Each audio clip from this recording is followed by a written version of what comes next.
ವೀಕ್ಷಕರೇ, ಕಾಳಗಿ ತಾಲೂಕಿನ ಟೆಂಗ್ಲಿ ಗ್ರಾಮ ಪಂಚಾಯಿತಿಯಲ್ಲಿ ಅಧ್ಯಕ್ಷ ಶ್ರೀಮತಿ ಗುಂಡಿಬಾಯಿ ರಾಠೋಡ್ ಹಾಗೂ ಗ್ರಾಮ ಪಂಚಾಯಿತಿ ಅಭಿವೃದ್ಧಿ ಅಧಿಕಾರಿಯಾದ ಶ್ರೀ ಮಲ್ಲಿಕಾರ್ಜುನ್ ಶರ್ಮಾ ಇವರು 15ನೇ ಹಣಕಾಸು ಯೋಜನೆ, ಕರ ವಸೂಲಿ, ಗಾಂಧಿ ಗ್ರಾಮ ಪುರಸ್ಕಾರ ಯೋಜನೆ, ಅಂಗವಿಕಲರ ಕಲ್ಯಾಣಕ್ಕಾಗಿ ಮೀಸಲಿಟ್ಟ ಅನುದಾನ ಹಾಗೂ ಅಕ್ರಮ ಸಿಬ್ಬಂದಿಗಳ ನೇಮಕಾತಿ ಅನೇಕ ಯೋಜನೆಗಳಲ್ಲಿ ದಿನಾಂಕ 1/4/2025 ದಿನಾಂಕ 31/10/2025 ಸರ್ಕಾರದ ಅನುದಾನ ಸುಳ್ಳು ದಾಖಲೆಗಳನ್ನು ಸೃಷ್ಟಿಸಿ ಸುಮಾರು 20 ಲಕ್ಷ ಅನುದಾನ ದುರ್ಬಳಕೆ ಮತ್ತು ಭ್ರಷ್ಟಾಚಾರ ಎಸಗಿರುತ್ತಾರೆ. ಇವರ ಮೇಲೆ ಕ್ರಮ ಕೈಗೊಳ್ಳಬೇಕಾದ ತಾಲೂಕು ಪಂಚಾಯತಿ ಕಾರ್ಯನಿರ್ವಾಹಕ ಅಧಿಕಾರಿಗಳು ವಿಳಂಬ ಮಾಡುತ್ತಿರುವುದು ಶ್ರೀ ಬಸಲಿಂಗಪ್ಪ ಡಿಕ್ಕಿ ಇವರು. ಈ 3 ಜನರ ಮೇಲೆ ಶಿಸ್ತಿನ ಕಾನೂನು ಕ್ರಮ ಜರುಗಿಸಬೇಕೆಂದು ಸಾರ್ವಜನಿಕರಿಂದ ಅರ್ಜಿಗಳನ್ನು ಜಿಲ್ಲಾ ಪಂಚಾಯತಿ ಕಾರ್ಯಾಲಯದ ಕದ ತಟ್ಟುತ್ತಿವೆ. ಕಲಬುರಗಿ ಜಿಲ್ಲೆಯ ಕಾಳಗಿ ತಾಲೂಕಿನ ಟೆಂಗ್ಲಿ ಗ್ರಾಮ ಪಂಚಾಯತಿ ನಾಗರಿಕರು. ನನ್ನ ಹೆಸರು ವಿಜಯಕುಮಾರ್ ತುಮಕೂರು ಅಂತೇಳಿ. ನಾವು ದಿನಾಂಕ 7/10/2025 ಟೆಂಗ್ಲಿ ಗ್ರಾಮ ಪಂಚಾಯತಿಯಲ್ಲಿ ನಡೆದಿರುವ ಅವ್ಯವಹಾರದ ಬಗ್ಗೆ ಒಂದು ದೂರನ್ನು ಕೊಟ್ಟಿದ್ದೆವು. ಗ್ರಾಮ ಪಂಚಾಯತಿ ಎದುರುಗಡೆ ಗ್ರಾಮ ಪಂಚಾಯತಿ ಬೀಗ ಮುದ್ರೆ ಕಾರ್ಯಕ್ರಮ ಮಾಡಿದೆವು. ಬೆಳಗ್ಗೆ 10ರಿಂದ ಸಾಯಂಕಾಲ 6 ಗಂಟೆವರೆಗೆ. ಅವಾಗ ನಮ್ಮ ತಾಲೂಕಾ ಪಂಚಾಯತಿ ಕಾರ್ಯನಿರ್ವಾಹಕ ಅಧಿಕಾರಿಯಾದ ಶ್ರೀ ಬಸಲಿಂಗಪ್ಪ ಡಿಕ್ಕಿ ಸರ್ ಬಂದು ಮನವಿ ಪತ್ರ ತಗೊಂಡು ನಾನು ಇದನ್ನು ಸಮಗ್ರ ತನಿಖೆ ಮಾಡಿ ಈ ಒಂದು ಅವ್ಯವಹಾರವನ್ನು ತನಿಖೆ ಮಾಡಿ ತಪ್ಪಿತಸ್ಥರ ಮೇಲೆ ಕ್ರಮ ತಗೋತೀನಿ ಅಂತ ಹೇಳಿದರು. ಆದರೆ ಹೇಳಿಕೆಯಿಂದ ಇವತ್ತು 2 ತಿಂಗಳಾಯಿತು, ಯಾವುದೇ ಕ್ರಮ ತಗೊಂಡಿಲ್ಲ. ಸುಮ್ಮನೆ ಕಾಟಾಚಾರಕ್ಕಾಗಿ ಅವರು ಒಬ್ಬ ಗಂಗಾಧರ್ ಅಂತೇಳಿ ಸಹಾಯಕ ನಿರ್ದೇಶಕರು ಇವರಿಗೆ ತನಿಖಾಧಿಕಾರಿ ನೇಮಕ ಮಾಡಿಸಿದ್ದು ಇಲ್ಲಿವರೆಗೂ 2 ತಿಂಗಳಾಯಿತು. ನಮಗೆ ಅನ್ಯದಾಡ್ಸಕ್ಕೆ ಮಾಡ್ಯಾರ, ನಮ್ಮ ಎಲ್ಲ ಸಮಯ ವ್ಯರ್ಥ ಮಾಡ್ಯಾರ. ಅದು ಸರ್ಕಾರದ ನೇಮಗಳನ್ನು ಗಾಳಿಗೆ ತೂರಿ ಇಲ್ಲಿವರೆಗೆ ಯಾವುದೇ ಕ್ರಮ ತೆಗೆದುಕೊಂಡಿರಲಿಲ್ಲ.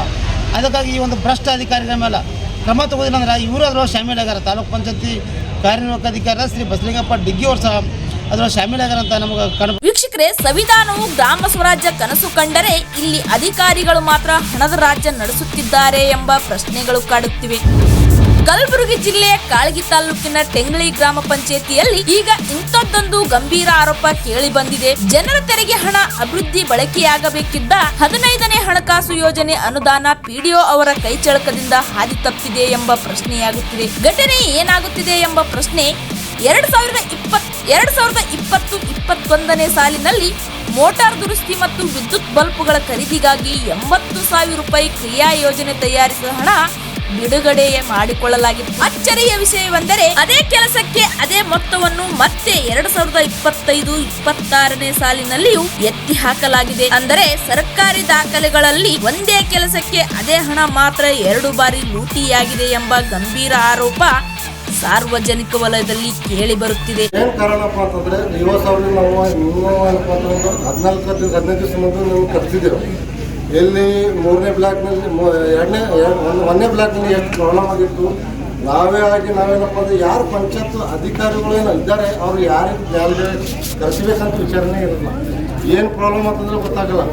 ನಾವು ಸ್ವತಃ ನಿಂತು ನಾವೇ ಖರ್ಚು ಮೇಲೆ ನಿಮಗೇನಪ್ಪ ತಾವೆಲ್ಲ ನೋಡಿದ್ದೀರಿ, ಎಲ್ಲ ಓಡಾಡ್ತಾರೆ ಆ ಜನಗಳು ಏನೇನಂತಿದ್ದಾರೆ ಏನೇನಂತ. ಅದಕ್ಕೋಸ್ಕರನಪ್ಪ ಅಂತಂದರೆ ಸಂವಿಧಾನದ 243ನೇ ವಿಧಿಯಡಿ ಪಂಚಾಯತ್ ರಾಜ್ ವ್ಯವಸ್ಥೆ ಪಾರದರ್ಶಕವಾಗಿ ನಡೆಯಬೇಕು. ಆದರೆ ಇಲ್ಲಿ ನಿಯಮಗಳು ಗಾಳಿಗೆ ತೋರಲಾಗುತ್ತಿದೆ ಎಂಬ ಪ್ರಶ್ನೆಯಾಗುತ್ತಿದೆ. ಒಂದು ವರ್ಗಕ್ಕೂ ಒಂದೇ ಆರ್ಡರ್ ಸಂಖ್ಯೆ ಅಥವಾ ಒಂದೇ ಕಾಮಗಾರಿ ಹೆಸರಲ್ಲಿ ಪದೇ ಹಣ ಪಡೆದುಕೊಳ್ಳುವ ಕೇವಲ ಆಡಳಿತಾತ್ಮಕ ಲೋಪವಲ್ಲ, ಕ್ರಿಮಿನಲ್ ದುರ್ನಡತೆ. ಸಾರ್ವಜನಿಕರ ಹಣದ ದುರುಪಯೋಗವು ಜನರ ಮೂಲಭೂತ ಹಕ್ಕುಗಳ ದಮನಕ್ಕೆ ಸಮನಾಗಿದೆ. ಇಂಥ ಹಗರಣ ಕೇವಲ 80,000ದಲ್ಲ, ಇಂಥ 10 ಕಾಮಗಾರಿಗಳ ಹೆಸರಲ್ಲಿ ಲಕ್ಷಾಂತರ ರೂಪಾಯಿ ಗೋಲ್ಮಾಲ್ ನಡೆದಿದೆ ಎನ್ನಲಾಗುತ್ತಿದೆ. ಮೇಲಾಧಿಕಾರಿಗಳ ಕಣ್ಣಿಗೆ ಮಣ್ಣೆರಚಿ ನಡೆಯುತ್ತಿರುವ ಈ ನಕಲಿ ಬಿಲ್ಗಳ ದಂಧೆ ಕಡಿವಾಣ ಹಾಕುವವರು ಯಾರು ಎಂಬ ಪ್ರಶ್ನೆಯಾಗುತ್ತಿದೆ. ಈ ಬಗ್ಗೆ ಜಿಲ್ಲಾ ಪಂಚಾಯತಿ ಮುಖ್ಯ ಕಾರ್ಯನಿರ್ವಾಹಕ ಅಧಿಕಾರಿಗಳು ಮೌನವರಿಸಿದ್ದಾರೆ ಎಂಬ ಪ್ರಶ್ನೆ ಕಾಡುತ್ತಿದೆ. ಸತ್ಯತೆ ಹೊರಬರಬೇಕಾಗಿದೆ. ತಪ್ಪಿತಸ್ಥ ಪಿಡಿಒ ಮತ್ತು ಈ ಜಾಲದಲ್ಲಿ ಭಾಗಿಯಾಗಿರುವವರ ವಿರುದ್ಧ 15 ದಿವಸದ ಒಳಗೆ ಕಾನೂನು ಕ್ರಮ ಜರುಗಿಸಿ ಸೇವೆಯಿಂದ ಅಮಾನತು ಮಾಡಬೇಕು. ಒಂದು ವೇಳೆ ವಿಳಂಬ ಮಾಡಿದರೆ ನಾವು ಮುಂದಿನ ದಿನಗಳಲ್ಲಿ ತಾಲೂಕು ಪಂಚಾಯತಿ ಕಚೇರಿ ಎದುರುಗಡೆ ಉಪವಾಸ ಸತ್ಯಾಗ್ರಹ ಮಾಡುವುದಾಗಿ ಟೆಂಗ್ಲಿ ಗ್ರಾಮ ಪಂಚಾಯತಿಯ ಸಾರ್ವಜನಿಕರಾದ ಶ್ರೀ ಜಾವಿದ್ ಮಿಯಾದ್ ಅಫ್ಖಾನ್, ಶ್ರೀ ಮಲ್ಲಿಕಾರ್ಜುನ್ ಎಸ್ ಕೇಶವರ್, ಶ್ರೀ ವಿಜಯಕುಮಾರ್ ತುಮಕನ್ ಸೇರಿದಂತೆ ಅನೇಕರು ಜಿಲ್ಲಾ ಮುಖ್ಯ ಕಾರ್ಯನಿರ್ವಾಹಕ ಅಧಿಕಾರಿಗಳ ಕಚೇರಿಗೆ ದೂರು ನೀಡಿ ಮಾಧ್ಯಮದೊಂದಿಗೆ ಮಾತನಾಡಿ ಜಿಲ್ಲಾ ಮುಖ್ಯ ಕಾರ್ಯನಿರ್ವಾಹಕ ಅಧಿಕಾರಿಗಳಿಗೆ ಎಚ್ಚರಿಕೆ ನೀಡಿದರು. ಅದಕ್ಕಾಗಿ ಇವತ್ತು ನಾವು ಒಂದು ಜಿಲ್ಲಾ ಪಂಚಾಯತ್ ಮುಖ್ಯ ಕಾರ್ಯನಿರ್ವಾಹಕ ಅಧಿಕಾರಿಗಳು ಇವರು ಗಮನಕ್ಕೆ ಏನು ತರಲತ್ತೀವಿ ಅಂದ್ರೆ, ನೀವು ತಾಲೂಕು ಪಂಚಾಯತಿ ಕಾರ್ಯನಿರ್ವಾಹಕ ಅಧಿಕಾರಿಗಳು ಬಸಲಿಂಗಪ್ಪ ಡಿಕ್ಕಿ ಅವ್ರ ಮೇಲೆ ಗ್ರಾಮ ಪಂಚಾಯತ್ ಅಧ್ಯಕ್ಷರ ಮೇಲೆ ಹಾಗೂ ಗ್ರಾಮ ಪಂಚಾಯತ್ ಅಭಿವೃದ್ಧಿ ಅಧಿಕಾರಿಯಾದ ಶ್ರೀ ಮಲ್ಲಿಕಾರ್ಜುನ ಶರ್ಮಾ ಅವ್ರ ಮೇಲೆ ಸಮಗ್ರ ತನಿಖೆ ಮಾಡಿ ಇವರ ಸೇವೆಯಿಂದ ಅಮಾನತು ಮಾಡಬೇಕು ಮತ್ತು ಸರ್ಕಾರಕ್ಕೆ ಹಣ ಮರಳಿ ವಾಪಸ್ ಕಟ್ಟಿಸಬೇಕು. ಒಂದು ವೇಳೆ ನೀವು ಇದು 15 ದಿವಸ ಒಳಗಡೆ ಮಾಡಿಲ್ಲಂದ್ರೆ ನಾವು ತಾಲೂಕು ಪಂಚಾಯತಿ ಕಾರ್ಯನಿರ್ವಾಹಕಾಧಿಕಾರಿಗಳು ಪಂಚಾಯತ್ ಕಾರ್ಯಾಲಯ ಕಾಳಗಿ ಈ ಒಂದು ಆಫೀಸ್ ಎದುರುಗಡೆ ನಾವು ಧರಣಿ ಸತ್ಯಾಗ್ರಹ ಕೊಡ್ತೀವಿ ಅಂತೇಳಿ ಈ ಒಂದು ಮಾಧ್ಯಮದ ಮೂಲಕ ತಿಳಿಸ ಬಯಸ್ತೀವಿ ನಾವು.